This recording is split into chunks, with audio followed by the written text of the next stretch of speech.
એક સમય હતો કે ઋષિમુનિઓ દ્વારા જે બાળકો શિક્ષણ પામતા એ રામ અને કૃષ્ણ બનતા. આજે નથી કોઈ બાળક રામકૃષ્ણ બની રહ્યું, નથી માનવતા ફોલો કરી રહ્યું, કે નથી એવા ઋષિમુનિઓ જે આવું શિક્ષણ સાથે સંસ્કાર પણ આપે. તો શિક્ષણ તો બાળકને મળી રહ્યું છે સ્કૂલો તરફથી, પણ સંસ્કાર મા બાપ પોતાના કામમાં એટલા વ્યસ્ત છે કે બાળકને સમય નથી આપી શકતા, એટલે મોબાઈલ આપે છે. પણ મોબાઈલના લીધે બાળક ગેરમાર્ગે જઈ રહ્યું છે, ટેકનોલોજીનો દુરુપયોગ થઈ રહ્યું છે. તો બાળકને તો ખબર નથી સારો રસ્તો કયો, ખરાબ રસ્તો કયો.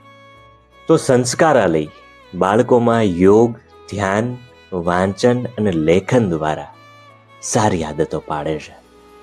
આ ઉપરાંત વૈજ્ઞાનિક પ્રવૃત્તિઓ દ્વારા એને જીવન ઘડતર, વાતાવરણ અને ખોરાકની સમજણ પૂરી પાડે છે. શું તમે પણ ઈચ્છો છો કે 15 વર્ષ પછી તમારા બાળકનું પણ ભવિષ્ય ઉજળું બને, એ જાતે નિર્ણયો લેતા શીખે?